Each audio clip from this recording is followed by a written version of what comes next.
وَوَصَّيْنَا الْإِنسَانَ بِوَالِدَيْهِ، اور ہم نے وصیت کی ہے انسان کو اس کے والدین کے بارے میں۔ یہ بھی فطرت انسانی میں ہے، والدین کا شکر ادا کرنا، والدین کے حقوق تسلیم کرنا، ماننا، ان کی خدمت کرنا۔ بچپن میں انہوں نے انگلی پکڑ کر تمہیں چلایا تھا، اب ہو سکتا ہے بوڑھے باپ کو انگلی پکڑ کر آپ کو چلانا پڑے، تو اس کو اپنی طرح منسوخ کیا۔ کیوں؟ اگر حضرت لقمان کہتے تو اس میں ذرا جھجک والی بات تھی کہ اپنے حقوق اپنے بچے کو بتا رہے ہیں۔ اللہ نے مضمون کی تکمیل کے لیے وَوَصَّيْنَا الْإِنسَانَ بِوَالِدَيْهِ، اس سے پہلے سورہ عنکبوت میں آیا ہے وَوَصَّيْنَا الْإِنسَانَ بِوَالِدَيْهِ حُسْنًا، ہم نے انسان کو وصیت کی ہے والدین کے حق میں بھلائی کی، نیک سلوک کی۔ اچھا، والدین میں سے والدہ کا معاملہ والد کے مقابلے میں بہت بڑھتا ہے۔ والد کو آپ کو معلوم ہے جو بھی ایک تعلق ہوا بیوی سے، اس کے بعد کا جو سارا معاملہ ہے وہ تو ماں کے پیٹ میں، ماں کا خون چوس کر وہ بچہ پل رہا ہے۔ حملتہ امہ وہنا علی وہن، اسے اٹھائے رکھا اس کی ماں نے کمزوری پر کمزوری جھیل کر، وفصالہ فی عامین، پھر 2 سال تک جو کی طرح چمٹا رہا ہے اور اس کا دودھ پیتا رہا ہے، اس کی توانائی سک کرتا رہا۔ لہذا والدہ کا حق والد کے مقابلے میں ایک حدیث نبوی کی روح سے 3 گنا ہے۔ یہ بہت اہم نکتہ ہے۔ یہ ایک حدیث میں آتا ہے کہ ایک صحابی نے حضور سے پوچھا، حضور میرے حسن سلوک کا اولین مستحق کون ہے؟ فرمایا تیری ماں۔ کہا ان کے بعد؟ فرمایا تیری ماں۔ اسی مرتبہ پوچھا ان کے بعد؟ تیری ماں۔ چوتھی مرتبہ پوچھا تو کہا تیرا باپ۔ گویا کہ والدہ کا حق، اس کی خدمت، اس کے ساتھ نرمی، کہیں اس کے دل کو ٹھیس نہ پہنچا دینا، اس لیے کہ بڑا سخت قسم کا نفسیاتی معاملہ ہوتا ہے۔ آپ کو معلوم ہے جب بچے تھے ہم تو اپنے والدین کی محبت کا مرکز تھے، ان کی ساری محبت ہم پر مرکوز تھی، ہم بھی کی شفقت کو مانتے تھے۔ ہماری شادی ہو گئی، اولاد ہو گئی تو ہمارا ایک نیا مرکز محبت وجود میں آ گیا، بیوی سے محبت ہے، اولاد سے محبت۔ اب بوڑھے والدین کے اندر پیاس پیدا ہوئی محبت۔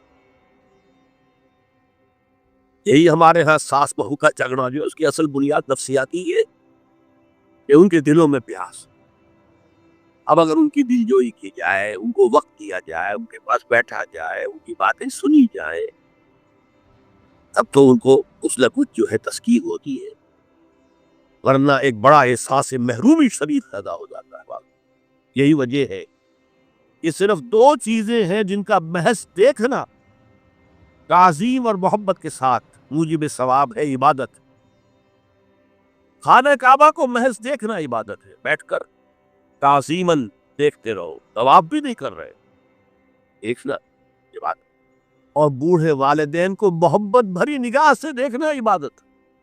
تو یہاں اللہ صاف فرما رہا ہے اشکر لی ولوالدیک، پہلا شکر میرا ہے، خالق میں ہوں، والدین کے دل میں شفقت میں نے ڈالی ہے، مقدم شکر میرا ہوگا۔ ولوالدیک، مخلوق میں سب سے زیادہ شکر والدین کے، اور یہ قرآن میں 5 جگہ آیا۔ وَقَضَىٰ رَبُّكَ أَلَّا تَعْبُدُوا إِلَّا إِيَّاهُ وَبِالْوَالِدَيْنِ إِحْسَانًا، سورہ بنی اسرائیل، سورہ بقرہ میں ہے، سورہ نساء میں ہے۔ ان اشکر لی ولوالدیک الی المصیر، لوٹنا تو میری طرف ہے، میں حساب لے لوں گا کہ تم نے میرا بھی شکر ادا کیا تھا یا نہیں، اور اپنے والدین کا بھی شکر ادا کیا تھا یا نہیں۔ اب دیکھیے 2 چیزیں آئی ہیں، ایک شکر اللہ کا اور اس کا تقاضا شرک نہ ہو، ایک شکر والدین کا۔ اگر یہ دونوں چیزیں ٹکرا جائیں، کس قدر منطقی ربط ہے قرآن مجید کی آیات۔ والدین حکم دے رہے شرک کرو، کیا کرے؟ آپ کے علم میں ہوگا حضرت سعد ابن ابی وقاص رضی اللہ تعالی عنہ عشرہ مبشرہ میں نوجوان تھے، ایز اے ٹین ایجر ایمان لائے ہیں حضور. باپ کو فوت ہوئے عرصہ ہو گیا تھا، ماں نے بڑی محبت سے مال بہت چھوڑ گیا تھا، باپ ناز و نام میں پالا. اب سعد ایمان لے آئے حضور پر. والدہ نے کہا تم نے اپنے باپ کے دین کو چھوڑ دیا، میں جان دے دوں گی اگر تم اس سے واپس نہ آئے اور اپنے مشرکانہ عقائد کو تم نے دوبارہ اختیار کر مرن برت رکھ لیا. اب کیا بیت رہی ہوگی، کس قدر سلیم الفطرت نوجوان تھا سعد، جو نوجوانی میں حضور پر ایمان لایا. لیکن فطرت کے اندر جو چیز مثبت تھی، والدین کا ادب، اللہ جسے اپنی طرف منسوب کر رہا ہے وہ فطرت ہے. اب یہ ٹکرا رہے ہیں، کیا کریں؟ آیت نازل ہوئی اور یہ آیت سورہ عنکبوت میں بھی ہے، جیسا کہ میں نے بیان کیا کہ نہیں، یہاں اگر وہ تمہیں مجبور کرے، جاہدا کا لفظ بھی یہاں پہ نوٹ کیجئے، اگر تم سے جہاد کرے، یہ جہاد صرف مسلمان نہیں کرتا، جہاد تو کافر بھی کرتا ہے، مشرک بھی کرتا ہے، لیکن جہاد ہے، مجبور کر رہے، پریس کر رہے کہ اپنے آبائی دین میں واپس آ جائے. مصعب بن عمیر کو برہنہ مادر ذات کر کے چچا نے نکال دیا، نہایت ناز و نام میں پلا ہوا نوجوان. نہرو جی کے بارے میں کہا جاتا ہے ان کے کپڑے پیرس سے سل کر آتے تھے، ان کا 200 درہم کا جوڑا شام سے تیار ہو کر آتا تھا. تو آپ اتنی دولت چھوڑ کے آئے، اور جہاں سے مصعب گزر جاتا تھا خوشبو اتنی رچی بسی ہوتی تھی ان کے لباس میں کہ پوری گلی، پورا بازار مہک جا رہا ہے، لوگ ہاں مصعب جا رہا. جب ایمان لے آئے چچا نے کہا دیکھو یہ ساری دولت تمہارے مشرک باپ کی ہے، اب نکل جاؤ گھر سے، تمہارا کوئی حق نہیں ہے. اٹھ کر چلنے لگے، کہا یہ کپڑے جو تمہارے جسم پر ہیں وہ بھی اسی مشرک باپ کے ہیں، اتار دو. مادر ذات برہنہ ہو کر ماں کے پاس آئے، انہوں نے آنکھوں پر ہاتھ رکھے. وہ سب کیا ہوا ہے؟ کہا ماں میں موحد ہو گیا.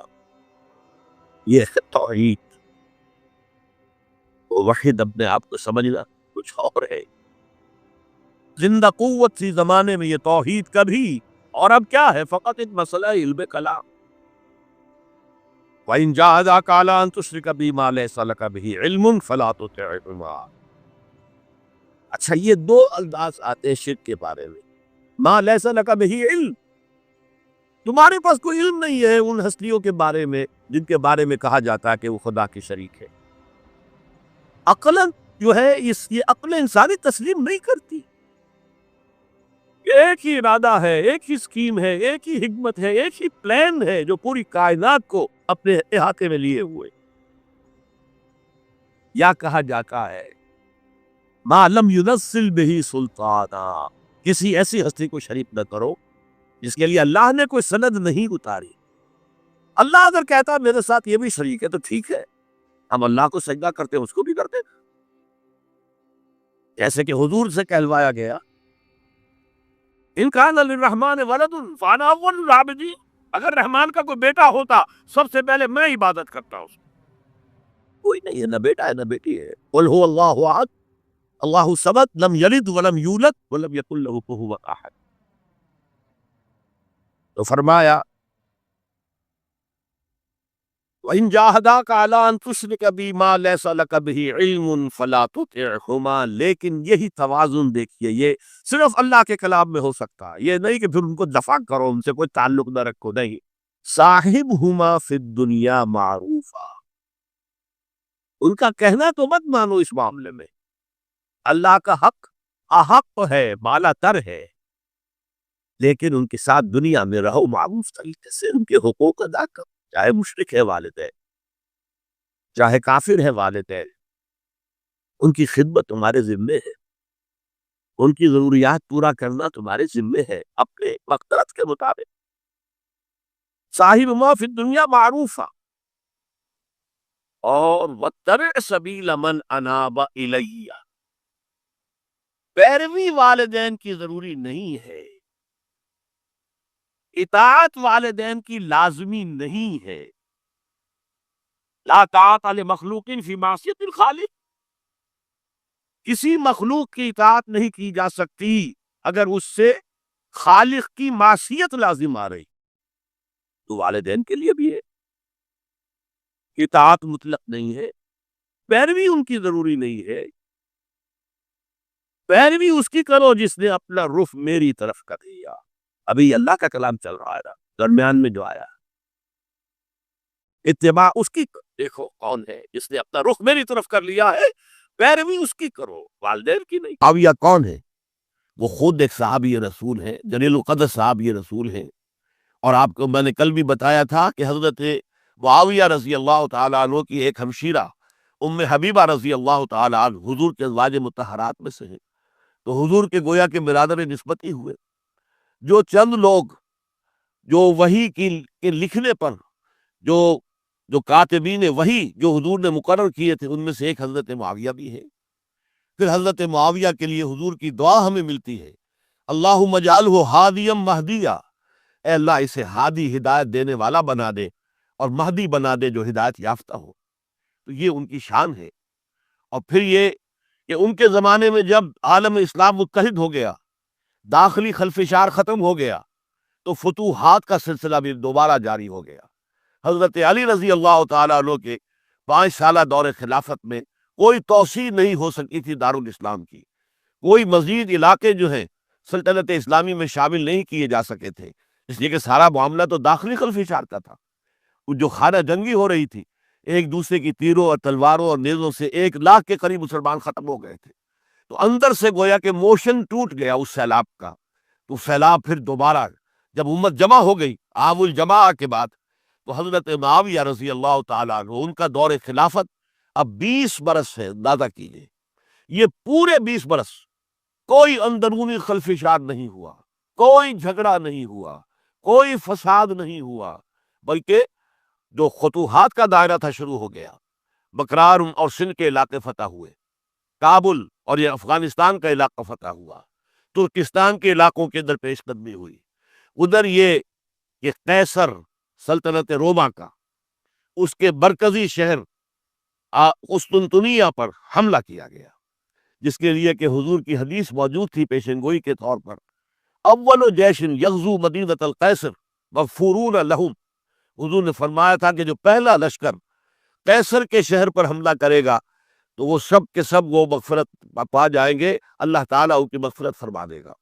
اگرچہ کامیابی نہیں ہوئی، لیکن اس پیشن گوئی کی وجہ سے آپ کو معلوم ہے کہ حضرت ایوب رضی اللہ تعالی عنہ ان کو بھی اس پیشن گوئی کی وجہ سے، حالانکہ 90 برس سے اوپر عمر کی، لیکن وہ بھی کہا انہوں نے کہ میں بھی اس میں جانا چاہتا ہوں، چنانچہ اس لشکر میں گئے، وہی فوت ہوئے۔ بہرحال یہ سارے کارنامے اپنی جگہ پر، امن و امان اپنی جگہ پر، اس کے باوجود اہل سنت والجماعت حضرت معاویہ کے دور خلافت کو خلافت راشدہ میں شامل نہیں سمجھتے۔ اس کی وجہ کیا ہے؟ خلافت راشدہ کی شرط اولین قرآن مجید کے حکم کے مطابق امرہم شورا بینہم، مسلمانوں کے باہمی معاملات باہمی مشورے سے طے پاتے۔ حضرت ابوبکر صدیق رضی اللہ تعالیٰ عنہ سقیفہ بنی سعدہ کے اندر مشورے کے بعد ان کو منتخب کیا گیا اور ان کے ہاتھ پر بیعت ہوئی۔ حضرت عمر رضی اللہ تعالیٰ عنہ کو حضرت ابوبکر نے مسلمانوں سے مشورہ کر کے پھر نامزد کیا۔